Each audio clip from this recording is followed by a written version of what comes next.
부활하신 주님은 갈릴리에서 고기 잡는 제자들을 찾아가셨습니다. 세상의 사람들은 성공하고 부와 영화와 권력을 거머쥔 힘있는 사람을 찾아가고 거기에 줄을 서려고 합니다. 힘없고 재물 없고 권력 없는 사람, 실패자, 배신자 찾아가는 사람은 흔치 않습니다. 여러분, 갈릴리 바다에서 거물질하고 있는 베드로와 이 제자들은 찾아갈 만한 매력이나 그 무엇이 있는 사람들이 아닙니다. 이 제자들에게 재물이 있습니까? 권력이 있습니까? 영화가 있습니까?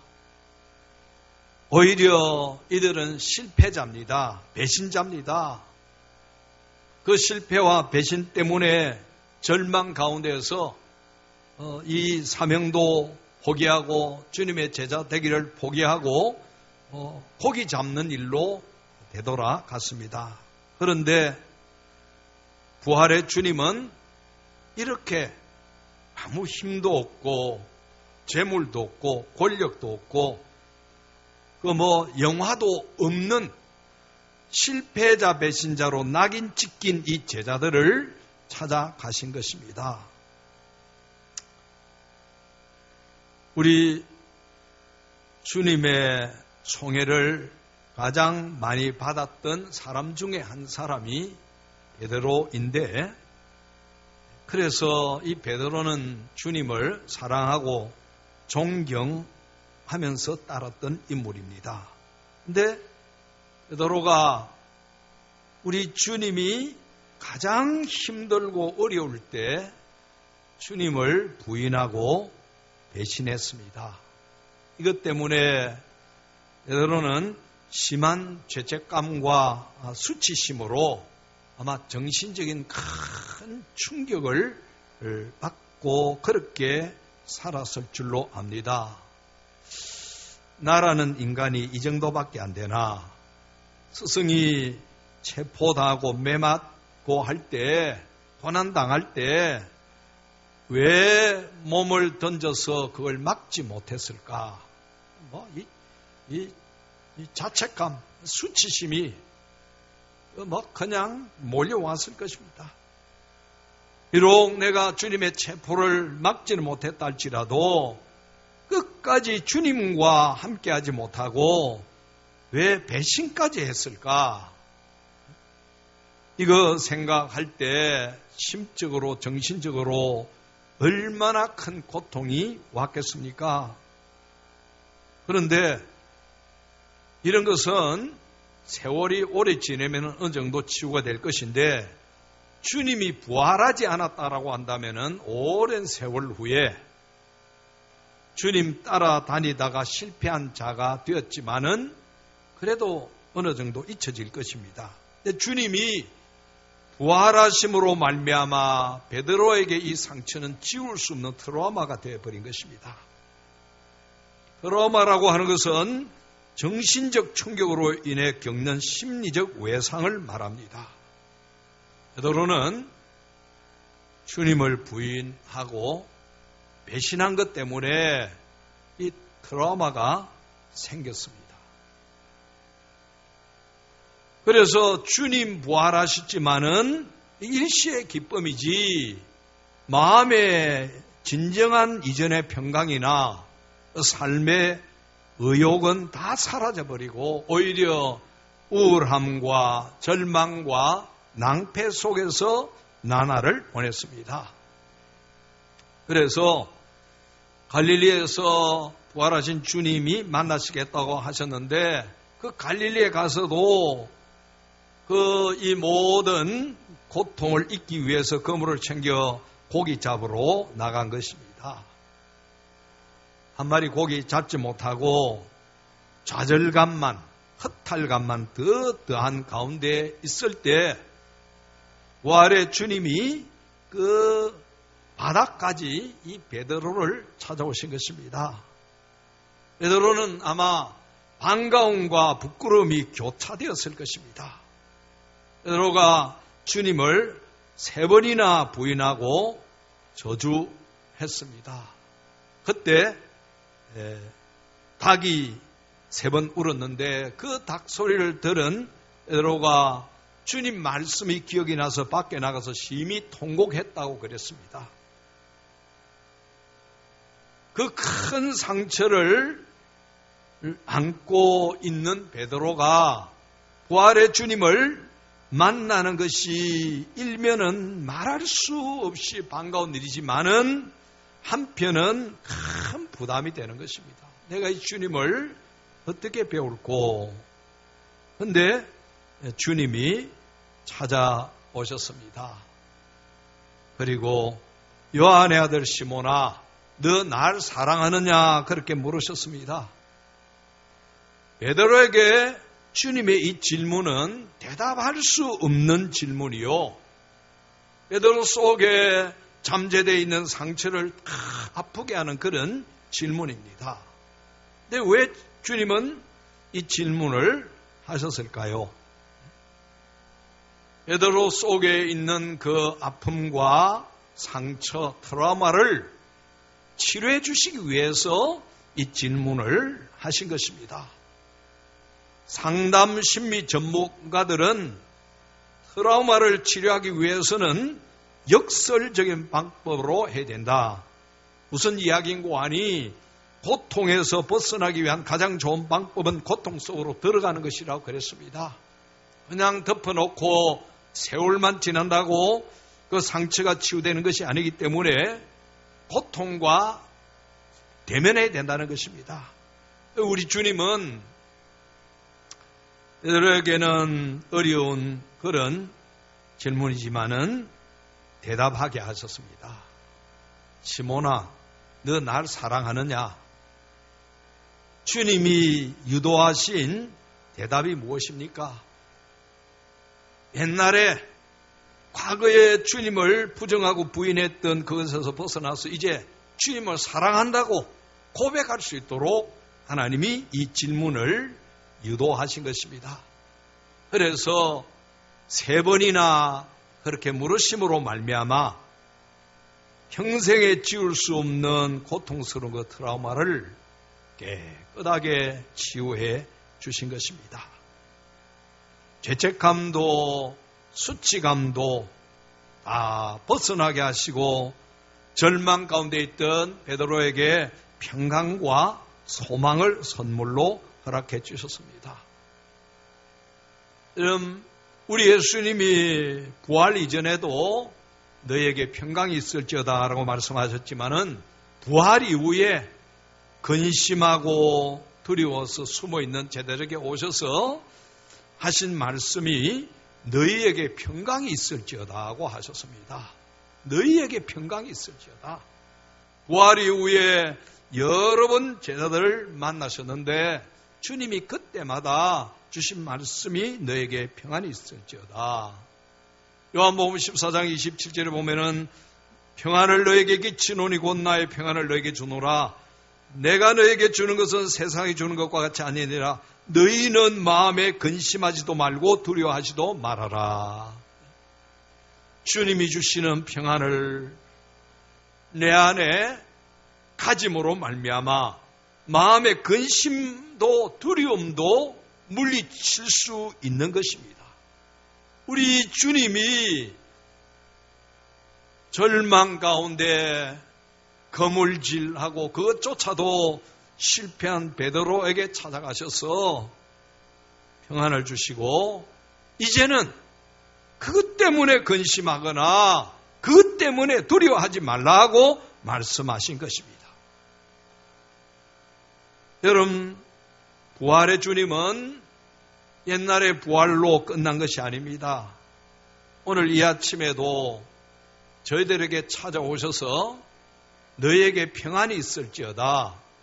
근심도 말고 두려워하지도 말아라 하고 선포해 주시는 줄 믿습니다. 오늘 거룩한 주의 날, 우리 주님이 부활하신 이 주의 날에 주님의 이 평강으로 세상을 이기는 역사가 있기를 축복합니다. 베드로의 주님을 향한 사랑과 믿음은 남달랐습니다. 주님이 제절과 마지막 만찬 잡수시는 자리에서 내가 목자를 치면 양떼가 흩어질 것이라고 하셨습니다. 그때 베드로가 뭐라고 반응했습니까? 주님, 모두 주를 버릴지라도 저는 결코 주님 버리지 않습니다. 고 그렇게 이야기를 했습니다. 단호했습니다. 주님이 다시 말씀하십니다. 베드로야, 오늘 밤 닭 울기 전에 너가 3번 나를 부인하리라. 그랬을 때 베드로가 또 대답합니다. 주님, 내가 주와 함께 죽을지언정 주를 부인하지 않겠습니다. 고 그랬습니다. 그런데 베드로는 어떻게 됐습니까? 부인할 뿐만 아니라 저주까지 했습니다. 이렇게 되다 보니까 베드로의 믿음이 바닥이 드러난 것입니다. 옛날에는 내 믿음이 최고인 줄 알았는데 지내고 보니까 그 바닥이 환하게 드러나 버린 것입니다.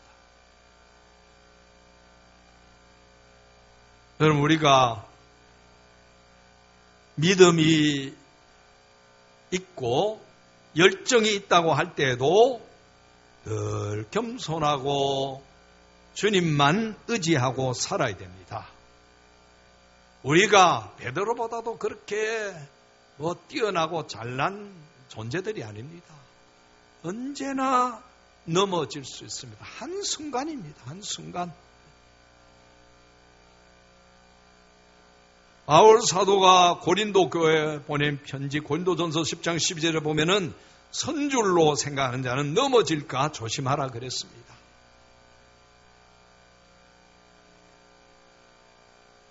주님이 바울을 통해서 당신의 사랑하는 자녀들에게 주신 귀한 메시지입니다. 범죄하고 타락한 우리 인간은 그렇게 연약합니다. 언제 넘어질지 모르고 언제 주님 배반할지 모르는 우리 주님은 갈릴리 바닷가로 찾아오셔서 바닥난 베드로의 믿음을 다시 시작하게 해주시는 것입니다. 바닥 쳤으니까 다시 일어나라고 주님은 그렇게 찾아오신 것입니다. 여러분, 사도행전의 초반부를 보면은 베드로의 겁없는 믿음의 활약상을 보여줍니다. 베드로가 외친 메시지의 그 핵심이 무엇입니까? 부활의 주 예수 그리스도입니다. 부활의 주 예수 그리스도. 베드로가 줄기차게 부활의 주 예수 그리스도 이름을 전했고 이로 말미암아 많은 사람들이 회심을 했을 뿐만 아니라 그 부활의 주 예수 그리스도의 이름을 전할 때 병든 자가 고침을 받고 기적이 일어나는 역사가 있었습니다. 부활의 주님은 메시아입니다. 그리스도입니다. 그 부활의 주님의 부활은 우리의 소망이요, 우리의 부활을 보장하는 것입니다. 유대 당국자들이 아주 곤혹스러워지고 난처하게 됐습니다. 자기들이 십자가에 못 박아 죽인 이 예수를 부활했다고 다니면서 떠들고 그 예수 이름으로 병든 자도 일어나고 기적이 일어나니까 베드로를 체포해서 당국자들이 신문을 합니다. 너희가 무슨 권세로 누구 이름으로 이 일을 행하느냐? 엄중하게 신문을 할 때 이때 베드로는 한치의 주저함도 없이 뒤로 물러서지 아니하고 당당하게 말합니다. 너희가 못 박아 죽인 예수의 이름으로 이런 기적이 일어난다고. 예수의 이름은 오늘도 이처럼 죄인을 구원하고 절망 가운데 믿음이 바닥까지 내려간 자도 이렇게 세우는 그런 기적의 역사가 일어나는 이름입니다. 예수의 이름은 오늘 또 이런 역사가 일어나고 있음을 우리는 알 수 있습니다. 베드로의 그런 모습을 보고 당국자들이 뭐라고 했습니까? 저 베드로 어부는 본래 학문 없는 범인인데 어떻게 예수 부활 전하는 저 일에 거침이 없는가? 어떻게 해서 병이 나으며 또 병난 사람이 베드로와 함께 있느냐? 비난할 말이 없어서 풀어주는데 풀어주면서 뭐라고 이야기합니까? 이제 후로는 예수 부활 이야기하지 말아라. 예수 이름으로 말하지도 말고 가르치지도 말라고 경고합니다. 근데 베드로가 이야기합니다. 하나님 앞에서 너희의 말 듣는 것과 하나님 말씀 듣는 것 어느 게 옳은지 너가 한번 판단해봐라. 우리는 보고 들은 것을 말하지 아니할 수 없다 그랬습니다. 베드로는 주님의 제자로서 3년 동안 동거동락했습니다. 체포되고 십자가에 죽는 것, 무덤에 묻히는 것 보았습니다. 그리고 부활의 주님도 보았고 만났습니다. 여러분은 이제 부활의 믿음으로 충만하게 되어진 것입니다.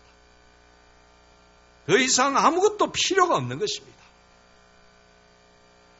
베드로는 이 부활의 주 예수 그리스도 전하다가 거꾸로 십자가에 못 박혀 죽은 것입니다.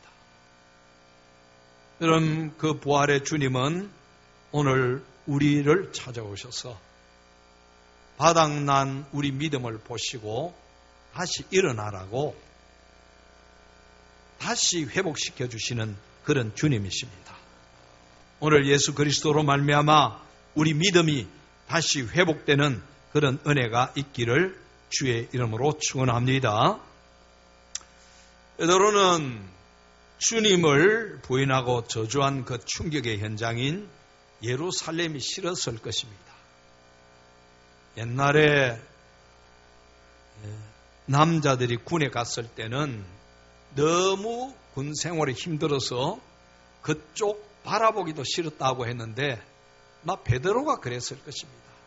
예루살렘에 있는 게 답답하고 내가 왜 주님 이렇게 부인하고 저주까지 했을까? 그것 때문에 잠을 이루지 못했을 것입니다. 갈릴리로 훌쩍 떠나서 이제 거물질을 하고 있었는데 주님이 찾아오셨을 때 베드로가 참 내가 주님을 어떻게 대변하나 고민이 좀 되었을 줄로 압니다. 저 같으면은 그 배신하고 가장 어렵고 힘들 때 나를 배신하고 떠난 그 베드로 만났을 때 꼭 내가 너에게 물어보고 싶은 것이 있다. 내가 목사기 때문에 미워할 수는 없지만은 물어볼 것이 있다. 내가 너 얼마나 사랑하고 믿었는데 내가 체포당하고 내가 매맞을 때 너 왜 그랬니?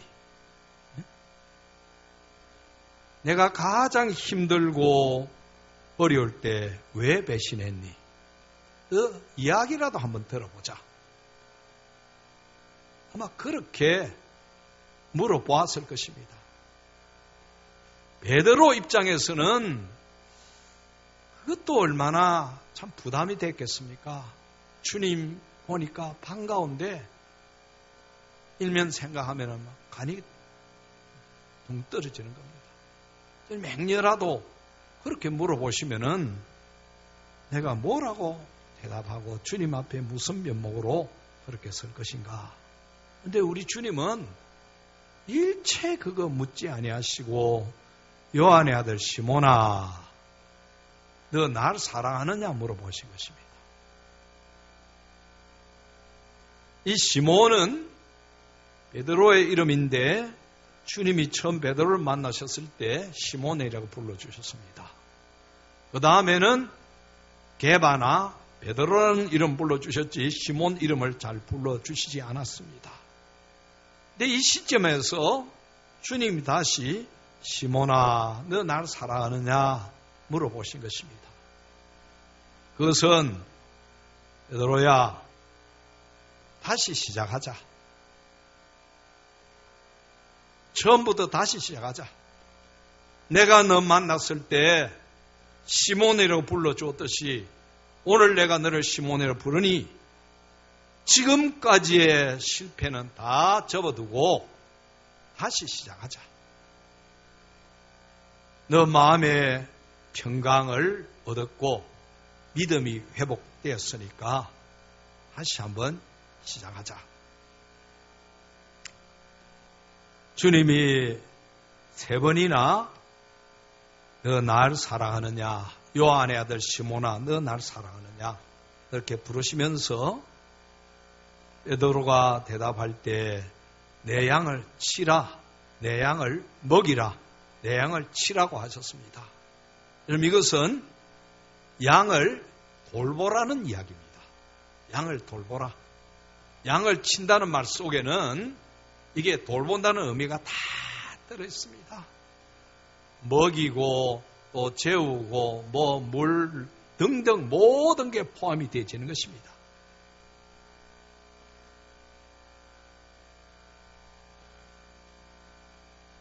우리 주님은 실패한 베드로를 회복시키고 사명을 다시 시작하게 하셨습니다.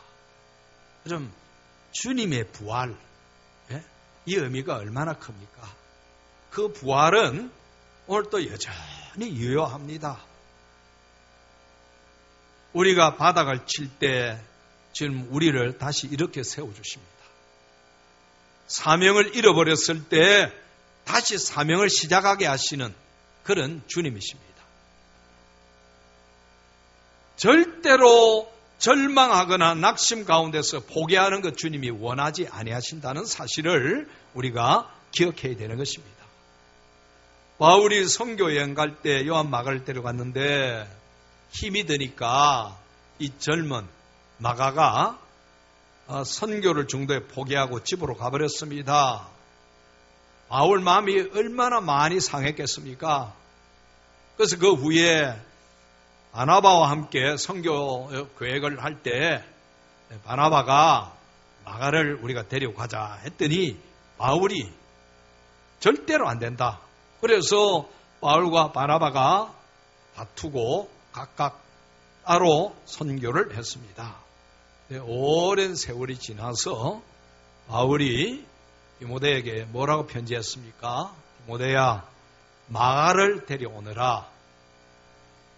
내게 유익한 자라고 그랬습니다. 여러분, 부활의 주님은 죄로 죽었던 우리를 다시 일으키셔서 유익한 자로 만들어 주셨습니다.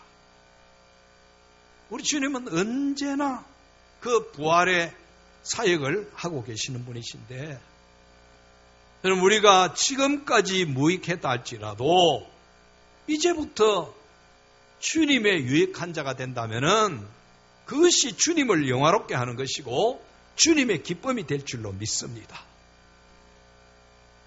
오늘 이 부활의 날인 이 주일에 우리 주님이 우리를 부르시면서 말씀하실 것입니다. 서목사야, 너 날 사랑하느냐? 내 양을 돌봐라. 박장로야, 너 날 사랑하느냐?